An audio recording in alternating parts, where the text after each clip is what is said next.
that, as well as, say, your own ability to be intuitive and to see the connections and the patterns and what's going on the divination game board, that different divination systems might vary in their power or their inherent wisdom. That's really important for you to realize, especially, for example, if you look at today's tarot decks. There's so many of them around. Some of them have very thought out symbolism, and some are more into the artistic aspect of it, the appearance of it, and maybe not quite the background of symbolism in it. Some divination games that are being invented today have a lot of depth and power to them, and then others are more, say, more the flashy kind, or something that excites you a little bit but doesn't have necessarily the depth of wisdom behind it. Now we're going to go back to class, and where we're going to see how the role of wisdom, your own intuition, connecting with the person, synchronicity, the quality of the game, all of these things are at work in a divination system and when you do a divination reading. So we're going to go into class to play what I call the question and answer game, which is really a way to let the students see the various components or processes or factors, whatever you want to call them, that are at work when you do a divination reading. So you'll see the contribution of the person's own level of wisdom when they're doing the reading, their intuitive ability in terms of being able to tune into the person they're reading for, also their ability to recognize the patterns at work in what's coming out, and the role of the level of wisdom in the divination material that's available for use. All of these factors come into play. So let's turn now into class and see the setup of the question and answer game, something that you might want to try with your friends at home.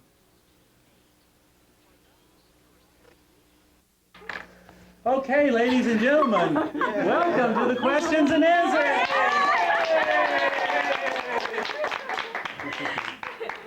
Okay, well, you know how this game goes. No. We tune into our inner wisdom and develop some answers.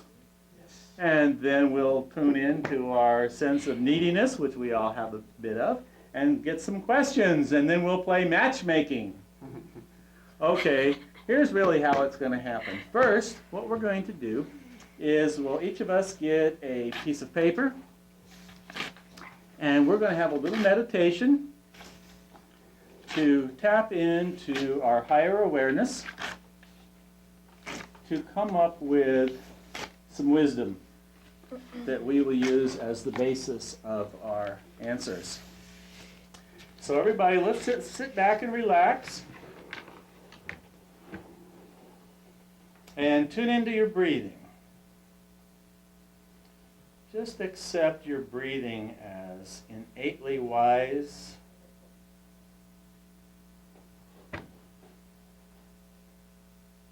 So as you're following the breath, on the exhalations you relax and let go. On the inhalations, just let them come to you, as if you're accepting the flow of spirit.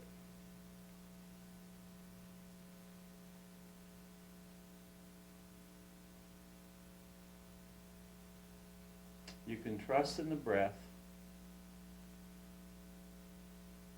and accept the breath as a gift of spirit.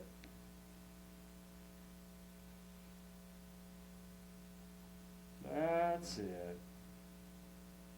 And every breath that comes, just allow yourself to experience gratitude.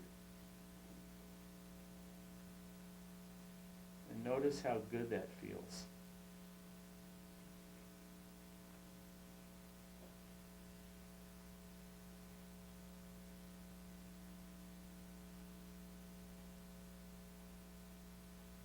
be grateful for inspiration. As the breath comes in, filled with spirit, filled with wisdom, we're getting in harmony now with the wisdom of spirit. We're becoming channels of inspiration.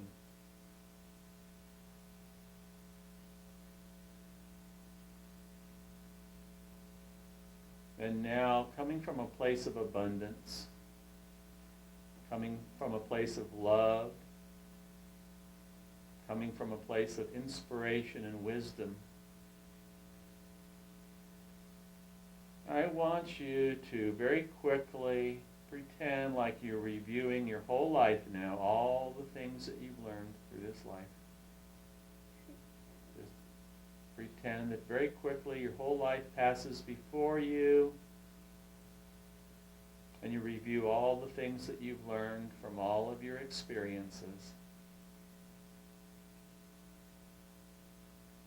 And you decide now that you are going to bequeath a gift to the next generation. This gift is going to be one truth, one important piece of wisdom that you have learned from this life, that you wish now, you look back, that if you had known this piece of wisdom as you entered this life and used it as you went through the life, it really would have helped you. So what would be this one piece of wisdom, this one truth that you would pass on to the next generation as your gift?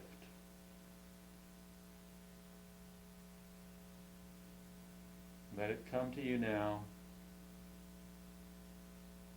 in love and sharing. Take a deep breath and wiggle your fingers and open your eyes and write down on your piece of paper a statement of that one truth or piece of wisdom. Okay, when you've got your wisdom, take it and fold it up, wad it up, and we'll put it here in the answer jar. So I'll pass around the answer jar, and you can dump your wisdom into the answer jar.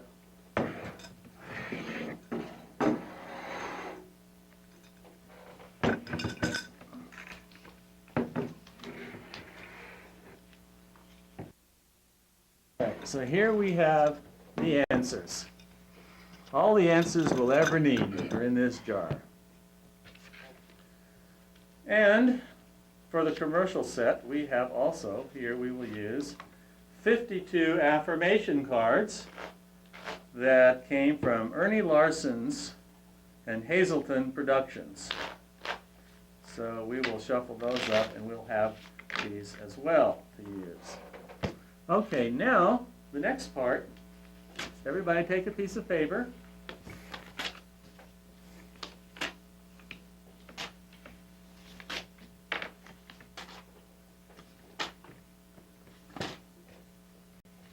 And I'd like you, all of us, are going to think of a specific question, a personal question, concerning some kind of issue, dilemma, problem, challenge that's facing you in your life right now. Something for which you might naturally seek out a psychic or a guide or a counselor or somebody to pose this question to. You're going to, in effect, pose your question to the Atlantic University Oracle, who will try to give you an answer. So these questions will be read publicly, but they will be read publicly anonymously. So you don't have to worry about your identity being revealed in the question. And to have the question be specific in the sense of not general, is synchronicity causal or acausal? Not to ask something like that.